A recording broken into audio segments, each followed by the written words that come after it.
നമസ്കാരം. ഇന്ന് രാവിലെ തന്നെ നമ്മൾ തേജസ്വിനി അഥവാ കാര്യങ്കോട് പുഴയുടെ തീരത്താണുള്ളത്. മലയോരത്തിൻ്റെ എക്കാലത്തെയും ഒരു സ്വപ്ന പദ്ധതിയായിരുന്നു കാര്യങ്കോട് പുഴ സംരക്ഷിക്കുക, തേജസ്വിനി പുഴ സംരക്ഷിക്കുക എന്നത് ഒക്കെയുള്ളത്. അതുമാത്രമല്ല, സംരക്ഷിക്കുന്നതിനൊപ്പം ടൂറിസം, മലയോരത്തിലെ ഏറ്റവും പ്രധാനപ്പെട്ട ഒരു വരുമാന മാർഗ്ഗം കൂടിയാണ് ടൂറിസം. അങ്ങനെ ആ പദ്ധതി കൂടി ഇന്ന് അംഗീകരിക്കപ്പെട്ടിരിക്കുകയാണ്. വി.ഡി. സതീശൻ സർക്കാരിൻ്റെ ആദ്യത്തെ ഫസ്റ്റ് ബഡ്ജറ്റിൽ തന്നെ ചെറുപുഴയ്ക്ക്, മലയോര മേഖലയ്ക്ക് വലിയ ഒരു പ്രാധാന്യമാണ് നൽകിയിരിക്കുന്നത്. അതിൻ്റെ ഭാഗമായിട്ട് ചെറുപുഴ പുഴ സംരക്ഷിക്കുക, പ്രകൃതിയെ സംരക്ഷിക്കുക, ടൂറിസം പദ്ധതി നടപ്പിലാക്കുക എന്നൊക്കെ മുന്നോട്ട് വെച്ചുകൊണ്ട്, ഈ ആശയങ്ങളൊക്കെ മുന്നോട്ട് വെച്ചുകൊണ്ട് 5 കോടി രൂപയാണ് ഈ സർക്കാരിൻ്റെ ആദ്യ ബജറ്റിൽ തന്നെ ചെറുപുഴയ്ക്ക് അനുവദിച്ചിരിക്കുന്നത്. അതിന് പുറമെ ഈ പുഴയുടെ സൈഡ് കെട്ടി സംരക്ഷിക്കാൻ വേണ്ടി 3 കോടി രൂപയും ഇവിടെ അനുവദിച്ചിട്ടുണ്ട്. ഈ അങ്ങ് ചെക്ക് ഡാം മുതൽ ഈ മുകൾ വശം വരെയുള്ള പ്രദേശത്താണ് ഈ പുഴ കെട്ടി സംരക്ഷിക്കുക. അതുപോലെ തന്നെ ഈ ചെറുപുഴയ്ക്ക് ടൗണുമായി ബന്ധപ്പെട്ട് അനന്ത സാധ്യതകളാണ് ടൂറിസത്തിനുള്ളത്. 7 പതിറ്റാണ്ടിലധികം, 75 വർഷത്തിലധികം പഴക്കമുള്ള മലയോര മേഖലയിലെ ആദ്യമായ ഒരു തൂക്കുപാലമാണ് ചെറുപുഴ കമ്പിപ്പാലം. ആ കമ്പിപ്പാലം സംരക്ഷിക്കാൻ ഉൾപ്പെടെയുള്ള പദ്ധതികളാണ് ഹാങ്ങിങ് ബ്രിഡ്ജ് ടൂറിസം. നമ്മുടെ രാജ്യത്തും അങ്ങനെ സംസ്ഥാനത്തൊക്കെ വലിയ രീതിയിൽ നടക്കുന്ന ഒരു ഹാങ്ങിങ് ബ്രിഡ്ജ് ടൂറിസമുണ്ട്. ആ ടൂറിസവും ഇതിനൊപ്പം സംരക്ഷിക്കപ്പെടുന്നു. കമ്പിപ്പാലം കാണാനും ഫോട്ടോഷൂട്ടിനുമായി ഒരുപാട് ആളുകളാണ് ദൂരെ ദിക്കുന്നും മറ്റ് പ്രദേശങ്ങളിൽ നിന്നൊക്കെ ഈ ദിനം പ്രതി ഈ ചെറുപുഴ എത്തുന്നത്. ഇപ്പോൾ ആകെ പറയാനുള്ള ഒരു കുട്ടികളുടെ പാർക്ക് മാത്രമാണ്. അത് ഈ കമ്പിപ്പാലം ഇപ്പോൾ ശോചനീയാവസ്ഥയിലാണ്. അതൊക്കെ സംരക്ഷിക്കാൻ വേണ്ടി ഈ ബജറ്റിൽ ആണ് പണം അനുവദിച്ചിരിക്കുന്നത്. മൊത്തം ഈ കാര്യങ്കോട് പുഴ, ഈ ചെറുപുഴ പ്രദേശത്ത് സംരക്ഷിക്കുന്നതിന് വേണ്ടി ഈ 8 കോടി രൂപയാണ് ഇന്നലെ നടന്ന ബജറ്റിൽ വകയിരുത്തിയിരിക്കുന്നത്. അത് ഈ ടൂറിസത്തിന് വേണ്ടി മാത്രമാണ് 5 കോടിയും. അതുപോലെ പുഴയുടെ അരികു കെട്ടാൻ 3 കോടിയുമാണ് ഇറിഗേഷൻ വകുപ്പ് അനുവദിച്ചിരിക്കുന്നത്. അത്തരത്തിൽ ചെറുപുഴയുടെ വലിയൊരു വികസന കുതിപ്പിന് തന്നെ ഇന്നലെ ഉണ്ടായ ഒരു ബജറ്റിൽ വലിയ പ്രതീക്ഷയിലാണ് ചെറുപുഴ ഗ്രാമപഞ്ചായത്ത് പ്രസിഡന്റ് ഉൾപ്പെടെയുള്ള സംഘവും ഇപ്പോൾ തന്നെ തിരുവനന്തപുരത്തുണ്ട്. അവർ വലിയൊരു പ്രൊജക്റ്റാണ് ഈ സർക്കാരിൻ്റെ ആ ബജറ്റിന് മുന്നോട്ട് തന്നെ സർക്കാർ സമർപ്പിച്ചത്.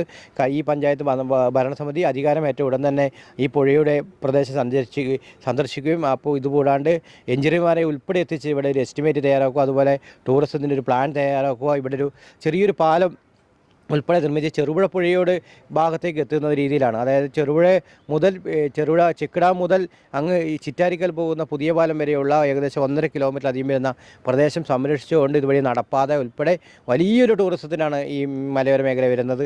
മീൻ മാർക്കറ്റിന് സമീപത്ത് ഈ ചെറുപുഴ പുഴയും ഈ കാര്യങ്കോട് പുഴയും കൂടെ സംഗമിക്കുന്ന ഒരു പ്രദേശമുണ്ട്. അവിടെ ഒരു ചെറിയൊരു നടപ്പാലം നിർമ്മിച്ചുകൊണ്ട് അതുവഴി അങ്ങോട്ട് ആൾക്കാർക്ക് നടന്നു പോകാനും, അങ്ങനെ പാസ് വേ, അങ്ങ് നടപ്പാത, സൈക്കിൾ ഉള്ളവർക്ക് സൈക്കിൾ സഫാരി നടത്താനുള്ള സൗകര്യം, അത്തരത്തിലൊക്കെ ടൂറിസത്തിൻ്റെ ഒരു അനന്ത സാധ്യതകളാണ് ചെറുപുഴയിലേക്ക് വരും ദിവസങ്ങളിൽ എത്താൻ പോകുന്നത്. വർഷങ്ങളായിട്ടുള്ള മലയോര മേഖലയിലെ ആൾക്കാരുടെ ഒരു ആഗ്രഹമായിരുന്നു ചെറുപുഴ കമ്പിപ്പാലം സംരക്ഷിക്കണം. അതുപോലെ ഈ കാര്യങ്കോട് പുഴത്തീരത്ത് ഒരുപാട് സ്ഥലം ഇങ്ങനെ കാട് കയറി കിടക്കുന്ന പ്രദേശം, അതുകൂടാണ്ട് പുഴത്തീരത്തൊക്കെ മനോഹരമായി നിൽക്കുന്ന പ്രദേശങ്ങളൊക്കെ ഉണ്ട്. പുല്ലൊക്കെ നിന്ന് നല്ല ടൂറിസത്തിനൊക്കെ വഴിയൊരുക്കുന്നത്. ഇപ്പോൾ തന്നെ ഫോട്ടോ ഷൂട്ടുകളിലൊക്കെ നമ്മൾ ഒരുപാട് കാണുന്നതാണ് ഈ പുഴത്തീരമൊക്കെ. അങ്ങനെ ഫോട്ടോഗ്രാഫർമാർ ഒരു ഇഷ്ട കേന്ദ്രം കൂടിയാണ്.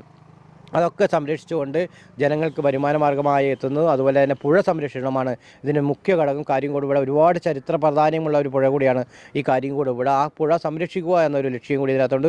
അത്തരത്തിൽ ഈ പുഴയുടെ അരികു കെട്ടിക്കൊണ്ട് സംരക്ഷിച്ചുകൊണ്ട് ആ അരികു കെട്ടി സംരക്ഷിക്കുന്നതിനൊപ്പം തന്നെ ചെറുപുഴയിലെ ടൂറിസത്തിനെ വളർത്തിക്കൊണ്ടുവരുവാനും ഒക്കെയാണ് ഈ സർക്കാർ മുന്നോട്ട് വെച്ചിരിക്കുന്നത്. ചെറുപുഴ ഗ്രാമപഞ്ചായത്ത് വന്ന പ്രഥമ പരിഗണനയായിരുന്നു ടൂറിസത്തിനെ അനന്ത സാധ്യതകൾ ചെറുപുഴയിൽ എത്തിക്കുക. ചെറുപുഴയിൽ ഒരുപാട് ടൂറിസം തന്നെ ഇപ്പോൾ ഈ കേരളത്തിലെ വൈറ്റ് വാട്ടർ റാഫ്റ്റിംഗ് നടക്കുന്നത് നമ്മുടെ ഈ പിന്നിൽ കാണുന്ന ഈ പുഴത്തീരത്തോടെയാണ്. ഈ റാഫ്റ്റിംഗ് ഒക്കെ നടക്കുന്നത് ഈ കാര്യങ്കോട് പുഴയിലാണ് കേരളത്തിലുള്ളത്.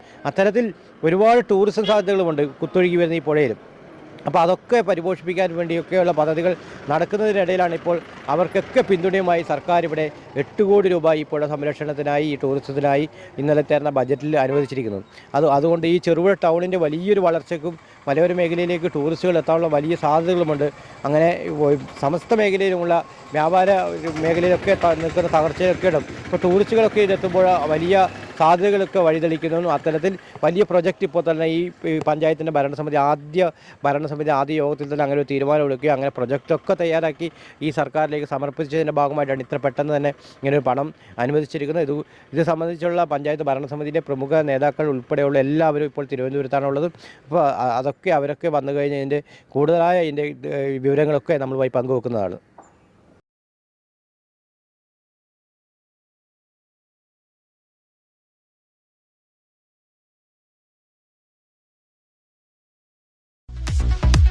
ഇലക്ട്രിക്കൽ ഗൃഹോപകരണങ്ങളുടെ തകരാറുകൾ നിങ്ങൾക്ക് തലവേദന സൃഷ്ടിക്കുന്നുവോ? എന്നാൽ ഇനി മുതൽ ഒരു ഫോൺ കോളിൽ പരിഹാരം. Home Tak space and services, Cherupuzha. Residential and commercial air condition, refrigerator, washing machine, inverter, water filter, water heater, mixie, fan, stove, solar water heater തുടങ്ങിയ എല്ലാ ബ്രാൻഡുകളിലുമുള്ള ഉപകരണങ്ങളുടെ സ്പേസും സർവീസും ഹോം ടെക്കിൽ. ഗൃഹോപകരണങ്ങളുടെ സമ്പൂർണ്ണത വിശ്വസ്തയോടെ എന്നും നിങ്ങൾക്കായി. Home tech, home appliances, space and services, Pulingome road, Cherupuzha.